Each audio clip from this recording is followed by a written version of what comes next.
So what I'm going to do is I'm going to change this. It's not going to be fixed anymore, but it's got to be relative. So I'm going to, next to it, I'm going to put the actual starting, which is 600, right? Just to keep track. And to the right side, I'm going to make that the percentage. Right now, it's 0. That's the base. It's not 1%, it's 0%. So that's the cell I'm going to tell solver table to change.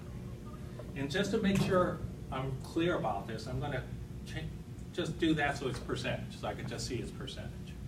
So what that means is, for me to do solver table, what I'm thinking about doing is to tell solver table to replace this, right, with the different numbers. Make it 1%, 2%, up to 20%. And when you do that, that number should change. So if I make that 1%, that should be 606.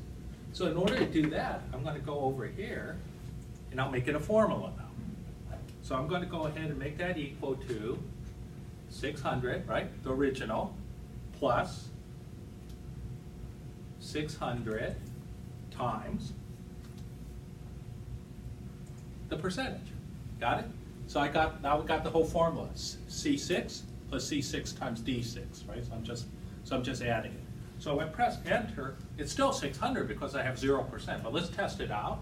If I come over here and I press 0.01, that would be 1%.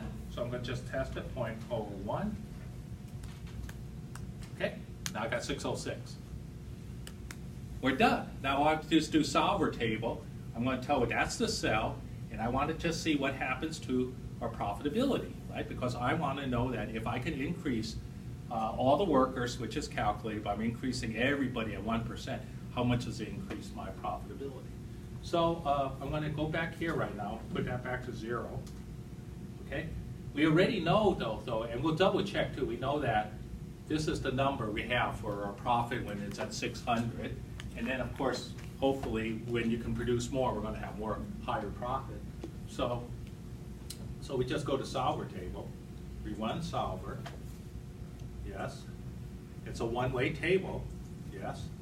What's the input? Now we go up to where we were, and I click that cell where it says 0. Now, what am I going to replace it with? I'm going to put 0.01, right? And I guess I'll go up to, say, 0.20. I'll make it increments. Oh, I'm sorry, I should put not 0.01. My mistake. Let's leave it at 0, because we start at 0, right? Start at the base. I'll get up to 20%, and the increment, though, will be 0.01. Okay? So basically, all I'm saying is just swap out numbers there and then run solver, record the profit, swap it out again. So just give all the options from 0 to 20%, increments of 1%, and let's see what we get.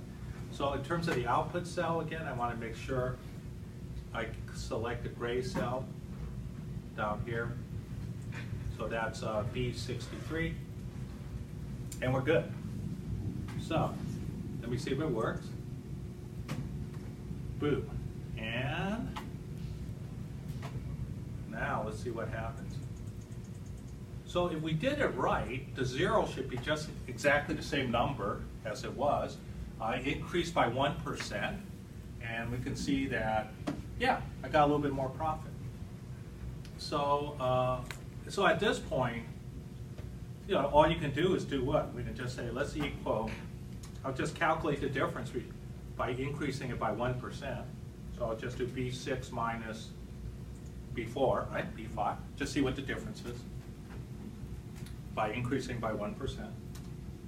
So, so we see that's 4,000. And then if I double that, it's kind of weird, right? We take a look at all that. Now I forgot actually, let me double check. Did we optimize this? Actually, let me go back here. I'm sorry, when I go to data, remember the whole thing with solver, if we go to options, okay, I have 0 optimality. Okay, so it means give me the best solution. Do you remember what 1 means? 1 means you can stop when you're within 1%. Okay? I'll show you later on a different one. Okay, so just to kind of see how it all works again. I'll explain it again. It's not clear. So right now, putting 0 means you give me the best solution possible, even with all this integer stuff. So it has to actually check out all this stuff. Okay, so okay, yeah, no, we got it. So I'm going to close this out. So coming back to here, yeah, it's kind of weird, right? If we kind of look at the results here, we could see, is that weird? So, so you know, of course you can divide by, so what can we do?